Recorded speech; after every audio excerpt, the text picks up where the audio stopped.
Je viens de terminer un échange avec un de mes enfants qui me demandait ce que je pense c'est du coronavirus, est-ce qu'il était légitime de s'inquiéter. Et c'est vrai qu'aujourd'hui on ne peut pas ouvrir un média d'information sans être bombardé d'informations négatives, alarmistes. Donc ça crée un climat très anxiogène. Donc vraiment, ça crée un climat de peur. Bonjour, ici Ludovic Bréant, je suis entrepreneur et investisseur immobilier. Donc j'ai voulu prendre de la hauteur par rapport à ce phénomène. Et j'ai regardé bien sûr les réseaux sociaux, j'ai regardé les différentes informations. Et donc pour prendre de la hauteur par rapport à ce sujet et regarder les faits, il faut savoir que la grippe saisonnière a fait l'année dernière, en 2019, environ 680 000 victimes. La grippe H1N1, qui a créé un climat de peur, voire de terreur dans le monde en 2009, a fait moins de 100 000 morts. Alors bien sûr, c'est des statistiques, à chaque fois, c'est des cas très douloureux.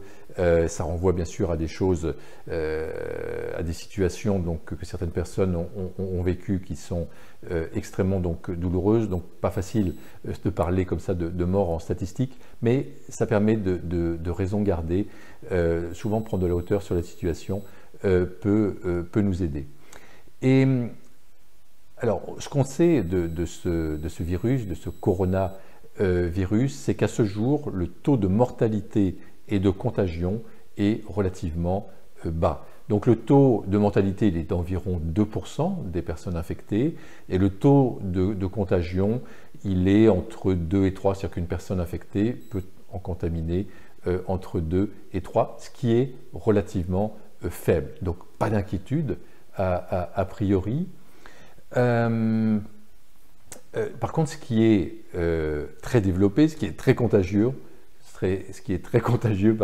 c'est la peur. C'est-à-dire que là, il y a vraiment un climat de peur, de terreur qui s'empare des gens. Je vois des gens qui arrêtent des projets en disant « oui, mais qu'est-ce qui va se passer avec ce coronavirus ?»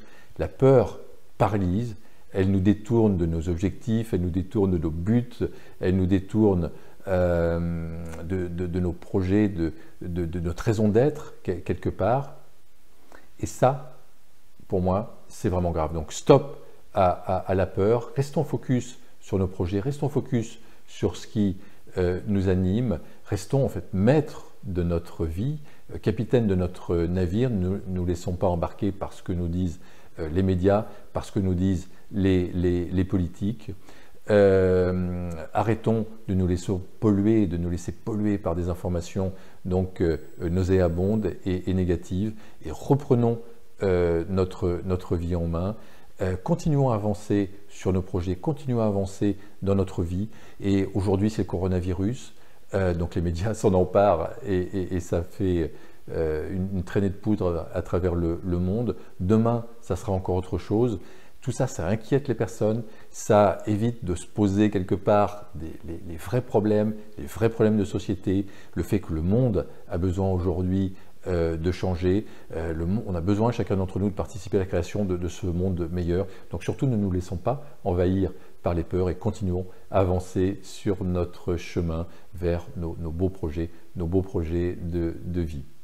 C'était Ludovic Bréant qui vous aide à entreprendre pour participer à la création d'un monde meilleur. Donc n'hésitez pas à vous abonner à la chaîne YouTube des Entrepreneurs Zen si ce n'est pas encore fait. Laissez un commentaire par rapport au coronavirus. Qu'est-ce que vous en pensez? Quel est votre sentiment par rapport à ça? Je me ferai un plaisir d'interagir avec vous. Je vous souhaite le meilleur et je vous dis à très bientôt.